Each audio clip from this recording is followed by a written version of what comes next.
to do some clawing, some serious claw action. And I'm going to give you some tips. I saw a few people mess these up today, and it wasn't that it was hard. It's that they didn't listen to my tips for teens. So the first tip is this. I start in the back, and you're going to see why. Does it matter? No. 4 times 2 times 3, I can do it 4 times 2 times 3, or I can do 2 times 3 times 4. It doesn't matter. But I'm going to do what's easiest for me. And what's easiest here, I'm going to tell you, is to start in the back. And you're going to see why. So it is just literal claw action. You know I'm struggling and not having a good day when claw does not bring me joy. And I am feeling no joy in Claw Town today. So I'm going to try to make him a beautiful claw. X squared plus 1x minus 2x minus 2.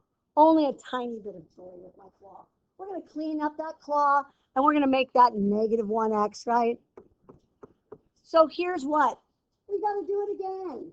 Is it hard? No. Is it a pain in the ass? Kinda. So here we go. This is why I started in the back, because I like doing the little 2 guy in the front. Does that make sense? So I had a lot of kids who were starting here, and then it's like, well, now you have to triple claw, and that's a pain in the ass. So let me erase this so it's not so messy, and I like to call this super claw, right? It's just going to be pretty. It's not hard. Now, I'm going to give you a hint, though, and here's the hint. Here's the thing that will keep you from missing points on the test. Watch what I'm going to do here. X times x squared, x to the third. X times negative 1, negative 1x squared.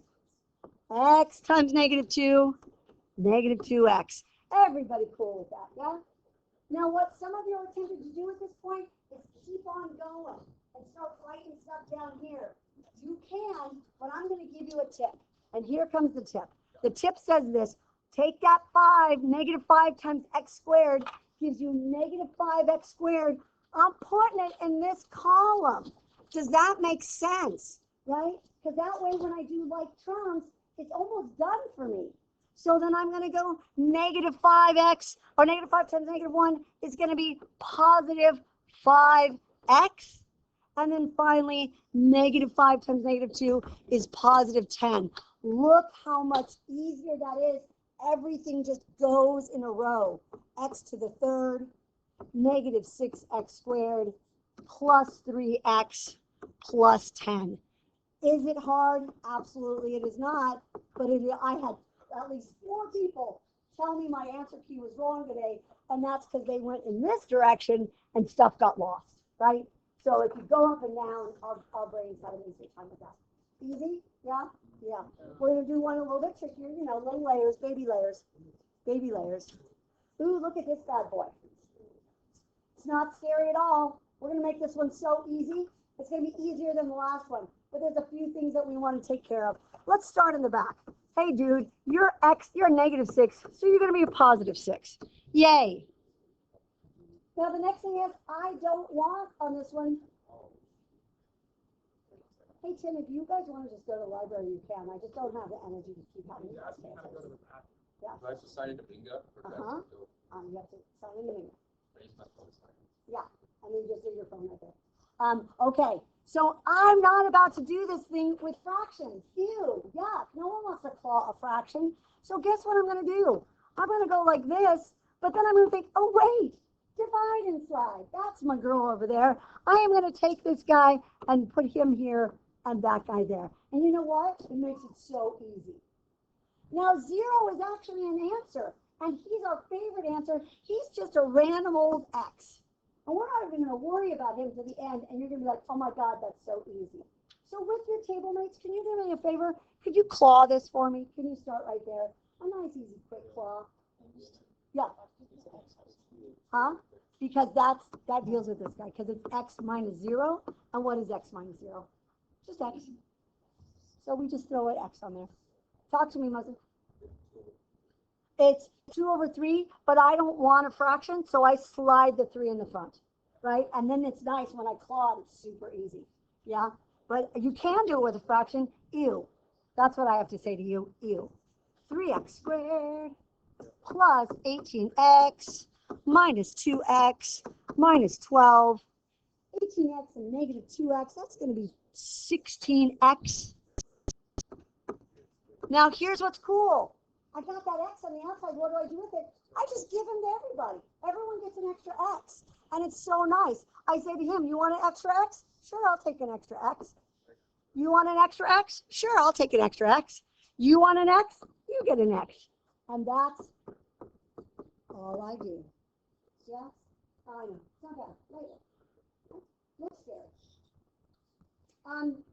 Okay, let's see what I have up next. I don't even remember at this point. Oh, this is interesting.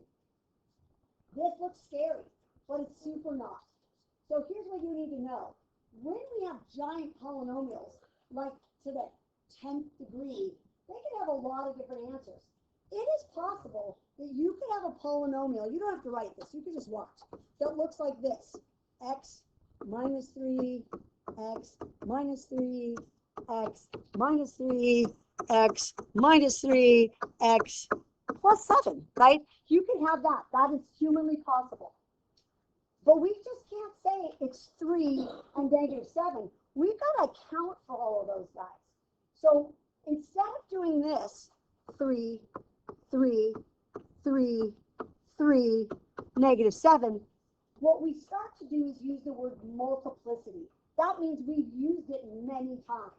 So what I would do to write this is I would say 3 with a multiplicity, meaning I used it a bunch, of 4. Does that make sense? This tells you the number. This tells you how many.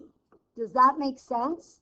So if I have 3 multiple 7, that means I have 7 3s lined up. If I have 3 multiple 31, that means I have 31 3s lined up, right? It's just the way that we do it, so we know that we are accounting for all of them. So let's do this problem real quick here. I am going to go ahead and get rid of this. I'm going to start off by saying, what are all of my roots? Well, I have a 3, but how many times do I use them? 2 times. I use them 2 times, right? 3 used twice, right? That's 2, and then this guy. And I'm not going to do this problem. It's tedious. You're not going to do it. But it would be x minus 3, x minus 3, and 2x minus 5. And you would plot. Nice and easy. But I don't want you to be freaked out by that. We use that especially for graphing. Those are the bounces and the wiggles, right? Does that kind of remind you? It's like, oh yeah, I got a multiplicity of bounces right there. Okay. Not one of those to do now. Super easy. Now the next thing we got to talk about is this. So Jace was on my line last night as I was thinking about how to teach these, is that there are things that come in pairs, right? But they're not perfect twins. They're conjugate twins. They're like fraternal twins. So here's what I want you to remember. When we do this problem, we're like, la, la, la, x squared equals 5, square root, x equals square root of 5. But you all know that's not the right answer, right? Here's the second part of this answer. It's root 5 and negative root 5. Absolutely. They come in what's called a conjugate pair, which means a plus and a minus. Always. They always show up, right? So when Jace was little, he had to go to a birthday party, and his sister had to come too because no one invites one twin and not the other, right? Same thing here. If one square root shows up, so does the twin. Always, always, always. And you know what else it works for? It works for i's as well. So if you have a 2i, and I'm saying, what are the roots?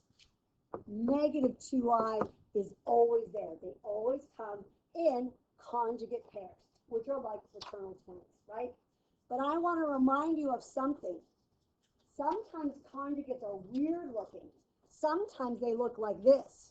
6 plus the square root of 3. That's an actual number. That's a number. Now I want you to think back when we did that quadratic formula. Remember, it was like b plus or minus the square root, right? So this guy's conjugate is not a negative with the 6. It looks like this. 6 minus root 3. Does that make sense? So right now, if I gave you 5 plus 2i, can you whisper to your neighbor what his conjugate twin, his fraternal twin would look like? What would be that guy's fraternal twin? Anyone brave enough to tell me? Someone said it? 5 minus 2i. It's always the second guy that gets flipped. Does that make sense? So let me show you how they'll show up. I stole this problem that I'm about to show you right off of the Cal Poly placement exam. I found a copy of it online. So look how scary this question looks. It says, here are some zeros. Are there any ones that aren't listed? And guess what? This guy does not have a twin. 4 is normal. He doesn't have a twin. But guess what? This dude has a twin that has to get invited to the party. Who is the twin that gets invited to the party along with this guy? 1 minus root 6. Awesome. This guy also has a twin that's invited to the party. And who's that twin? Negative 1 minus I, right? So that would be one of those things in a placement exam, and it's like, it's not even scary. It's just asking you, like, oh, did I leave some off? It's like, yes, invite them to the party, right? Okay, we got 2 last ones, and then I am shutting up for the day. We're going to now find the equation for this guy. But the first thing we got to do is see if we're missing any roots, right? And I'm going to say 3 doesn't need a twin, but you know what? Root 2 needs a twin. So don't forget him. Is that cool? Okay. Now this is important. You can do these any order you want, but I want you guys not to do a lot of work. So we always start with the conjugates, and you're going to see why in a minute, because it's going to make your work so much nicer. So let's start with the conjugates right now. X plus root 2 and x minus root 2. Are you ready to claw this baby? We're going to do it nice and slowly. It's going to seem a little freaky, and then you're going to be happy. You're like, oh my God, a bunch of stuff cancels, and it will make you happy. So, and some of you will be like, can I shortcut this? And I'll be like, yes, you can. So here we go. X times x, x squared. X times negative root 2, I'm going to call that negative x root 2. X and root 2 is going to be positive x root 2. And finally, negative, watch what I'm doing here, 2 and 2 in there. Did I lose anybody? Are we all feeling okay? Let's cancel some stuff. How about these guys? One's positive, one negative. Get rid of them. Yay, you're gone. You guys, that's the square root of 4. What the hell is the square root of 4? It's 2. And here's the way to think about it. Twins. One dies, one comes out. That's square root minus 2. Done. Done. Can you get to the point where you can memorize that? Or it's going to be a minus? Sure. It's going to come out of the jail? Sure. Some of you are going to be able to do that. But can you claw it? That's fine. But now we're ready to finish this guy. Watch what I'm going to do. Keep the x squared guy first. Do this guy next. Wait till you claw it. So easy. So easy to claw this guy. So let me erase. Let me get rid of all of this mess here. There we go. La, la, la. And I'm going to go x to the third minus 3x squared minus 2x plus 6. Guess what? Nothing even combines. I'm done. I love that problem. I love that problem. But if you don't start with your conjugates, pain in the ass, right? Pain in the ass. Ready for our last one? I am. Ready to go home and go to sleep? I am. Okay, here we go. Step number 1. Am I missing a fraternal twin? Yeah, I am. Include her. I don't know Jason's sister, but she gets to go to all the parties. Okay, step number 2. Claw this stuff first. I'm going to give you a little hint. I squared is negative 1. So go ahead and do a little clawing action.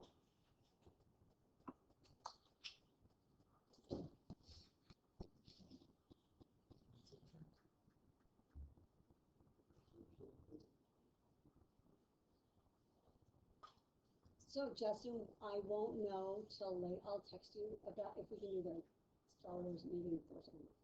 Because I might not be here. So I like how it's going to meet up with him. Sorry about that. Panic. Is there not another pen in there? I got a whole new set of pens out from you. I can get you. Okay, let's take a look. X plus 2i, x minus 2i. We're going to start there. We're going to do a little crazy clawing action. X squared minus 2ix plus 2ix. Now careful, negative 4i squared. Love this for me. Watch all the stuff that goes away. This guy has gone with this guy. Yay. I squared is negative 1, so this guy becomes positive. That's x. I love him. X squared plus 4, and then I got to remember the little 5. X minus 5. So easy. Easy peasy clawing right here. X to the third minus 5x squared plus 4x minus 20 is f of x. That's it. Yeah, easy. Yeah. Sorry it was a boring day, but that's it. Goodbye, COVID friends.